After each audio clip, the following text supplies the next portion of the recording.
So today we're going to talk about love like Jesus in the form of serving, because Jesus teaches us how to serve. And as we're growing this ministry and people are coming on board and saying, I'm here and I want to help and how can I help? And we're just so grateful for that. And one of the things that God put in our heart, Edwards and I, from the beginning was, we are always going to act like a team, and we want everyone to be a part of a team, and that we're all going to serve together.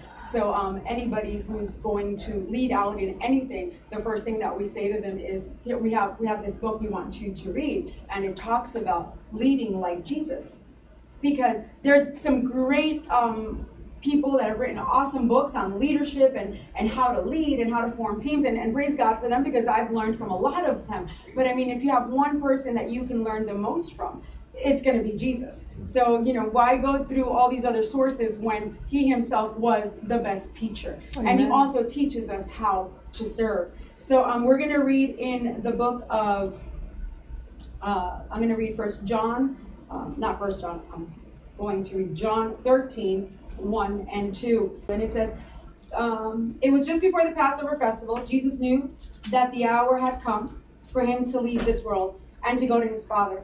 Having loved his own who were in the world, he loved them to the end. The evening meal was in progress, and the devil had already prompted Judas, the son of Simon Iscariot, to betray Jesus. See, Jesus constantly shocked people with irrational acts of love. I mean, that's huge. Irrational acts of love. It's one thing for you to do something nice for someone, and I'll do something nice for my husband, only if he's nice to me.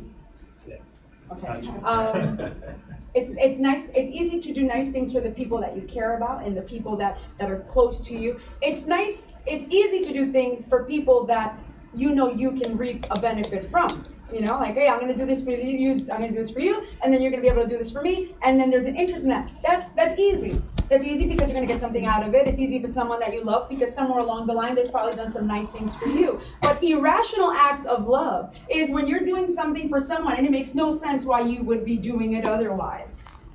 I don't know about you guys, but I'm gonna be honest. As I was preparing this one too, I just kept thinking, I always want to try to use myself as an example. I hardly ever will use someone else unless I've asked them for the permission to use their testimony or their thing, because I've lived a pretty expansive life and I've made plenty of mistakes. So I have a good selection of things to share with you. But this one, how sad. I said I made a lot of mistakes, and I can share from those and share God's love through that. But when I thought of irrational acts of love, I thought, oh man, I've got nothing.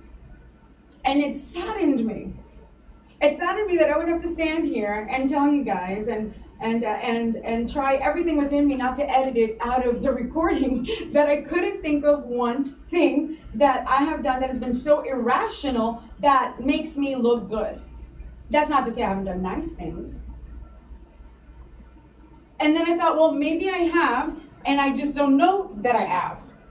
I heard this one story, and the pastor was teaching, and he said that somewhere along the line, someone in his family had gotten in an accident with someone else, and when they did, there was nothing wrong with the cars, but his wife came out and said to the man, well, there's nothing wrong. The police came out and said there was nothing wrong with the car. He didn't give anyone a ticket, so they both went on their way. But the man, even though the cops said and gave them no tickets, and even though there was nothing wrong with the car, since he had their information on the police report, he asked them, because he knew who they were famous teachers, and said, well, my car needs whatever amount of dollars in damages, and I need you to pay for that, because I'm not going to pay for that. And so the pastor had a choice. It's like, legally and rightfully, there was nothing wrong with the car. Even the police officer, I said there was nothing wrong with the car. So he could have just been like, God bless you, and no, I'm not giving you any money. There's nothing wrong with the car. But him and his wife were put in that position where he said, you know what? Let's just do something that makes no sense. Let's just, if that's what he wants, $500 or $1,200, whatever that amount was, let's just bless him with it. Because obviously there's other things going on in there that he might really need this, and let's just be testimonies. And they give the gentleman the money, never to hear from him again. Years later, 17 years later, a girl goes up to one of his daughters, the pastor's daughter, and says to her, I just been always wanting to meet you, because they're like a really big mega church, so it's not like people had a lot of access to them. But the girl said, I've always wanted to meet you to say thank you because you saved our family. And the young lady was like, I saved your family? I don't even know, it's the first time I meet you. And she said, 17 years ago, I was 6 years old. My parents got in a car accident. My dad demanded that your parents give him money, and they did. When my parents saw what your parents did with such love, they didn't throw the money at him. They didn't say, well, take it and have a nice life. Like, they really just gave it in love and blessed the man with a smile on their face. Because of that, that family's life was turned around.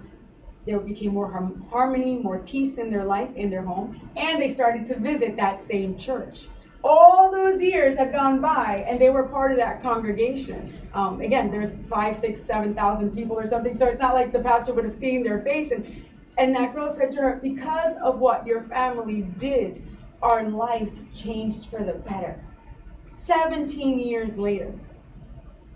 See, because we don't know when what we do, if what we're doing is making that kind of an impact. If we're just walking our walk and being a positive testimony and sowing peace and sowing love and doing something that's completely irrational, in the moment, you're like, that doesn't make any sense. In the moment, you might not see the instant gratification of it, but you don't know what you're sowing into whoever that's going to change their life. That girl was 6 years old when that happened. And for her, 17 years later, to say you changed our life, it means that at 6 years old, something must have been happening in that house that she can even recall a before and an after of the accident. Because you got to think about that. How did she know it was better? If everything would have been normal and nice and, healthy family with just, regular disagreements and stuff, it wouldn't have made such a difference in her to have marked a timeline to say, after that, you changed our family for the better. Irrational acts of love. To do things because you should do them. I don't know what I thought. To do things because it's the right thing to do. To do things because as a Christian or as someone who wants to follow Christ, we need to be that positive testimony. Not to do things because we're being seen. See, because it's easy that the recorder's on and if something happens and I fix it and then I fixed it. Because now everyone saw that I did it. That was nice. But when that recorder was off and my shoes, I had chancletas on a few minutes ago and I'm running around and doing what I need to do, no one saw the things that I was doing, but I did them unto God.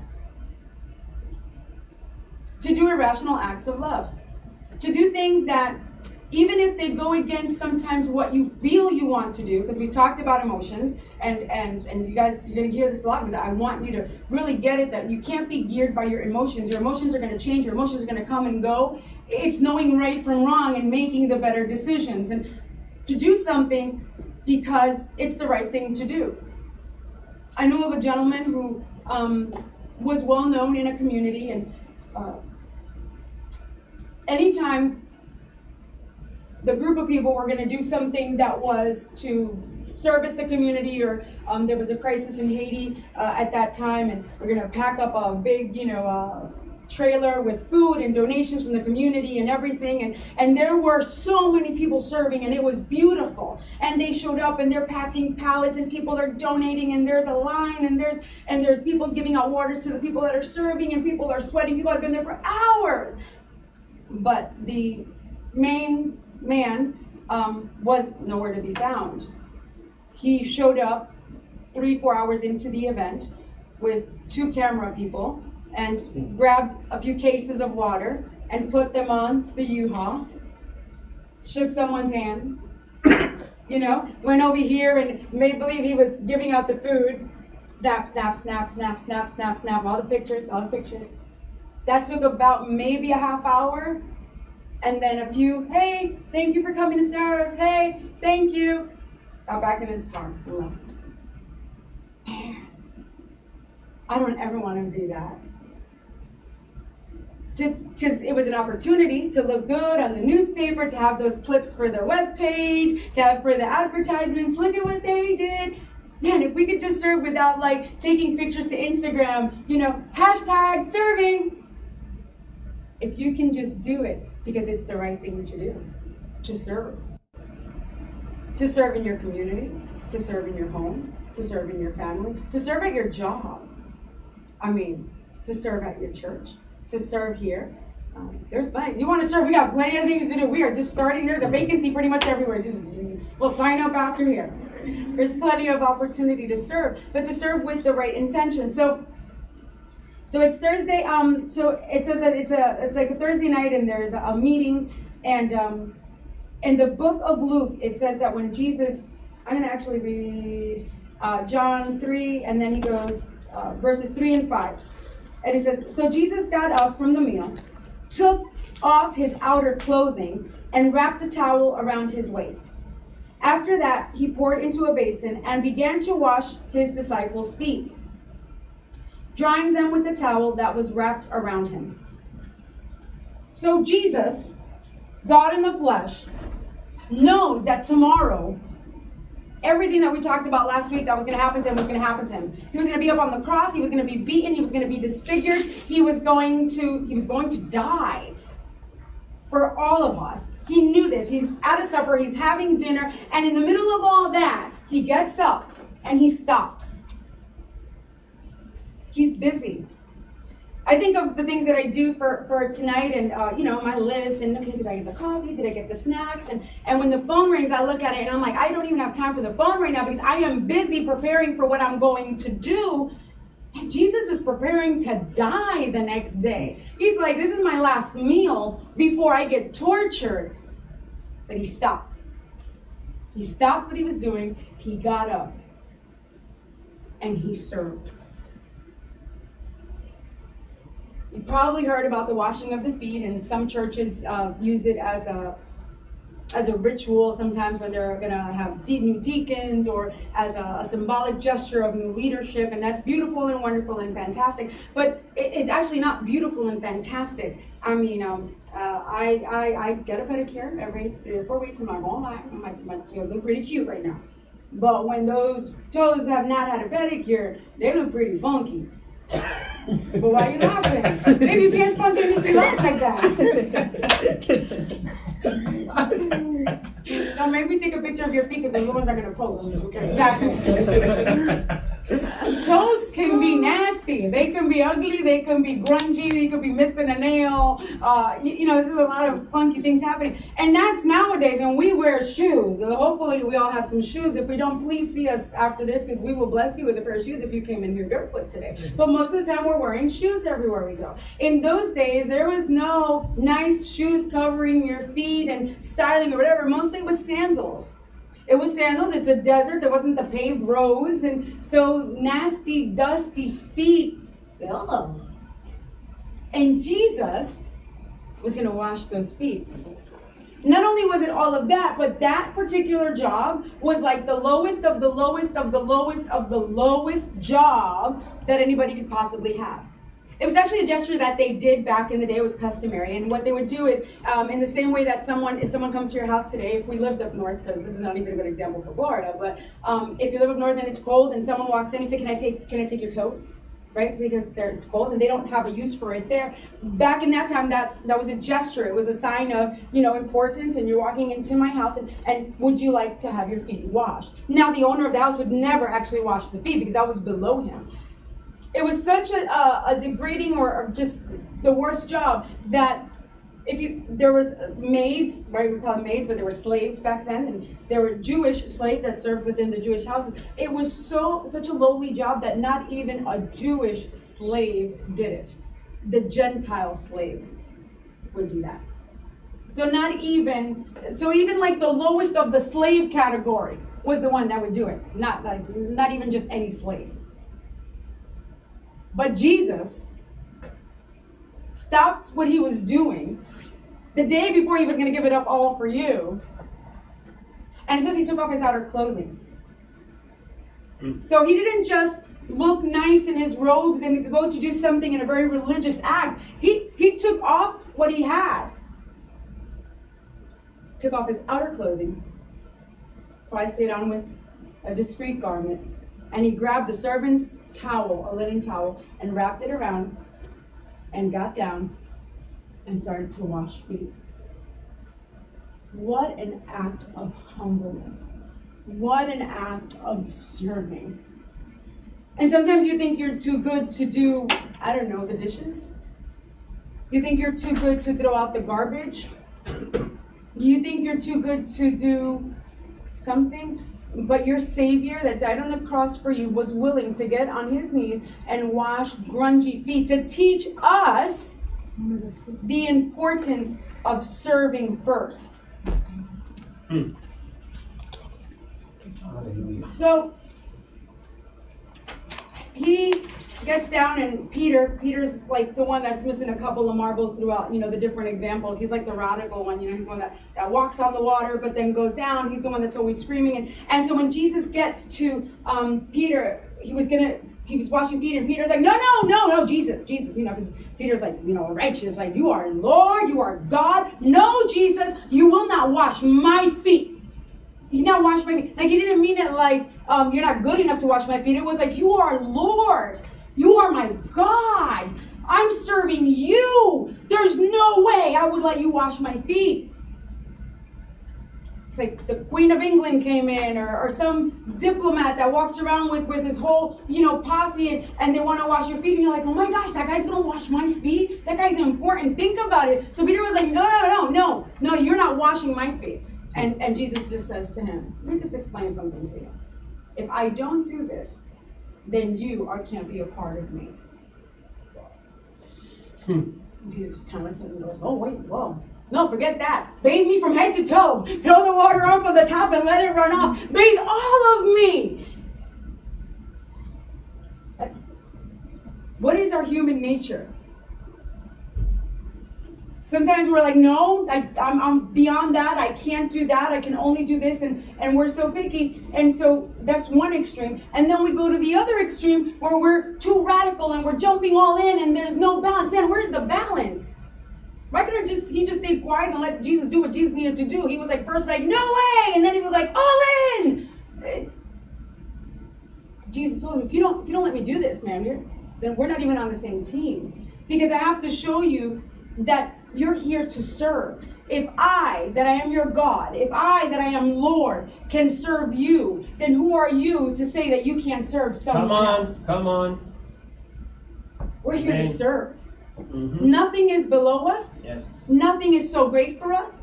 And to do it as we're doing it unto God in everything that we're doing. Hallelujah. If we're doing it for the recognition, you're doing it for the wrong reasons.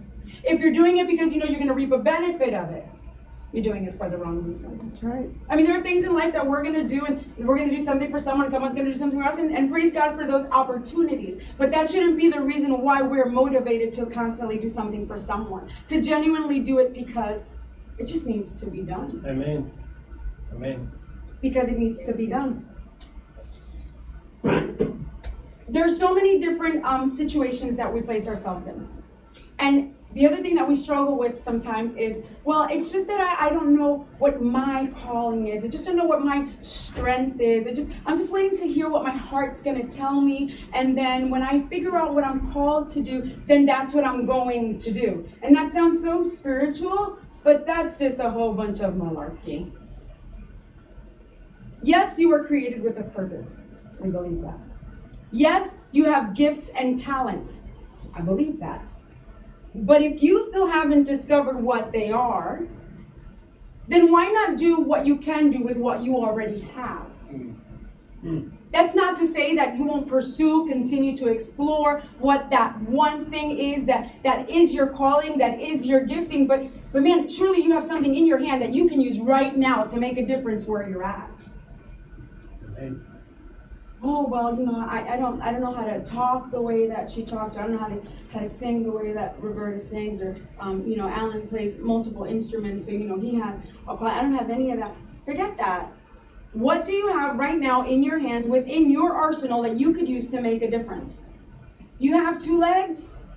Go around your neighborhood, preach the gospel. Amen. You have a voice? Find someone who is not feeling well. And you don't have to be a prayer warrior to go sit next to someone and say, just going to hold your hand through this. You have that. Use what you have instead of focusing on what you don't have, so that then you have the excuse not to do it.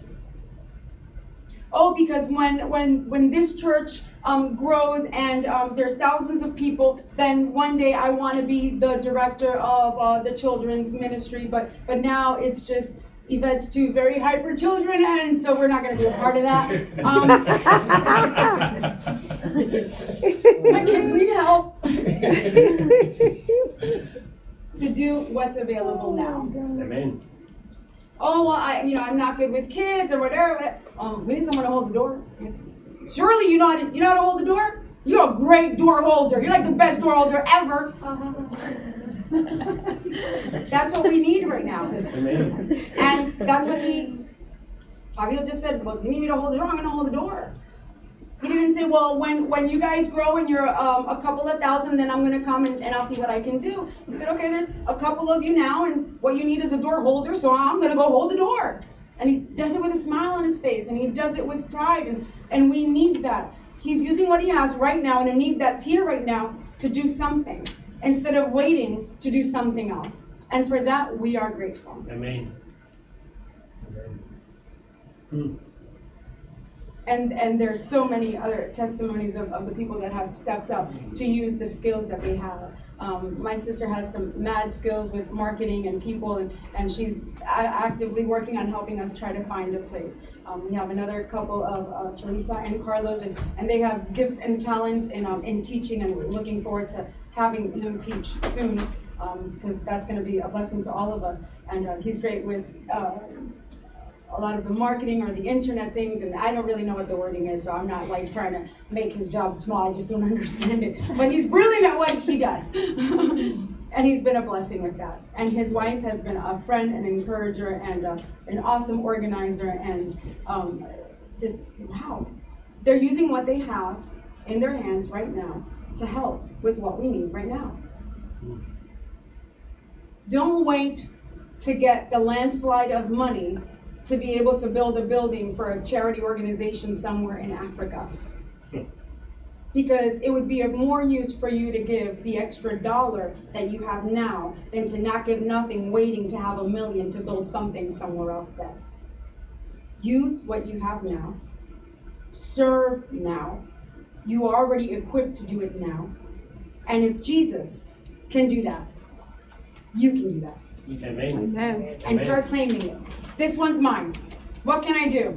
Lady at the Publix is, sometimes they're in the carts and they can't reach. I actually do look for opportunities like that because that makes me smile. I mean, I don't know if you guys ever done that. Sometimes I might get Publix and someone can't reach, but you just vertically challenged. I'm talking about people that are in the car. I'm talking about people who really are in a cart, not you. I'm a majority too. I'm sometimes the person trying to reach that top shelf. But when I see someone in a wheelchair or someone that's trying to get something, and I'm like, oh wait, I can do this, And I run and I'm like, can I help you get that? Can I get that for you? And man, that makes me feel good. I'm like, I did something today. I love that my husband, early on when we started the business, we have a landscaping company, and the first time he came home to tell me this, I was like, wait a minute, we need money, because we had like $0. And he's like, oh, there was a lady in the neighborhood, and her grass is like really bad, and I think her husband had passed away, and he said, so I just did her lawn. And I was like, okay, all right, well, that was nice. He goes, no, but I'm going to continue to do her lawn. I'm like, forever? I was like, every week I was calculating for milk and bread money, so I was like, wait, forever? And he's like, yeah, she has a need. And I was like, wow. And throughout the years, somehow, he's always found someone to bless that's had a need with what we have.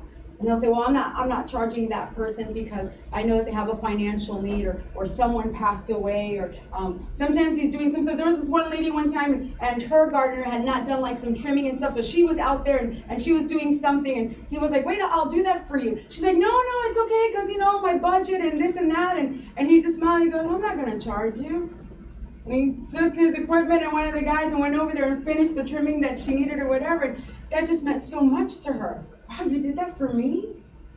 He did what he could do with what he had. He had the tools, the experience, and the opportunity, and he jumped in and he did it. It's okay, I'm not even worried about it, because that's all kinds of money. We're recording myself kinds of issues. He used what he had, and he did it. Use what you have. Hold someone's hand. Walk with them. Encourage them. My son does play multiple instruments that have cost me a small fortune in lessons. And I tell him, listen, show someone how to do one of those instruments, sow it forward. And so he's actively looking for someone that he can show how to play the drums or play the guitar, because he knows that he wants to sow what he has. That's what we need to be focusing on.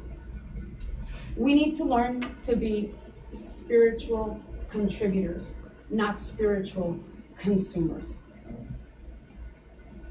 Instead of what's in it for me, what can I give? If Jesus could take off his outer garments and get on his knees and wash dirty feet, surely there's something I can do to make a difference in my community, in my school, in my home, in my family. What is it about your gifts and your talents that you can gift forward? How can you make a difference? How can you serve where you're at doing what you did? Guys, Jesus did it. And he did it not just so that you can see him do it. He did it because he wanted to show us that nothing was above us, that we're here to serve each other. Amen. That we're never gonna be, we should never be that proud that we're that successful in whatever field that we're at or have so much money that we can't help someone else. We talked about how we're building a church. In our very first meeting, Edwards and I shared with you guys, we're building a church. We're not building a building. We're not in it for the hype of look at what we're doing. We want this. This is church. It's me knowing you by name. It's me talking to you. It's me being able to pray for you. It's me understanding what your needs are. Church. Are we a church just hypocrites? Are we going to church to fulfill a quota? Are we going to church just so that we can say, okay, God, I met my checklist for this week. I went to see you once. All right, are we going to be a church? Are we going to be Christians? Amen. Are we going to make a difference? Are we going to set an example? Hallelujah. Hallelujah. Because it's the saddest statement when I hear someone say, oh, well, I've had Christian clients that are horrible to deal with. But man, I've had some, number one, not Christian clients that are living a very sinful life, and they're amazing. They're so nice, They bring me water when I'm working, and they're grateful when I do something extra. And then to hear, well, those guys are Christian, and they don't even pay their bill, and they're always asking me to take $10 off. Man, what a sad testimony. What a sad testimony. But Edwards and I have set out from the first day that we know that we are going to cause an impact and change that. Amen. That at a One Purpose Church, people will only know that church, they're people that serve. That church, those people, they're givers. And I don't mean givers of money, and if that's what God puts in your heart, fantastic, but I mean givers of them, givers of their time, givers of their talent. Man, we know that we're going to make a difference in this community, in this state, in this nation. To be a part of that. To make a difference with what we have. And that's our heart. Amen. That's our heart. You want to change your marriage? Serve. You want your kids to change? Serve. You need your finances to change? Serve. You know why? Because when you're so selflessly giving of yourself, you're going to change. Amen. And when you change, everything else starts changing around you. Yes.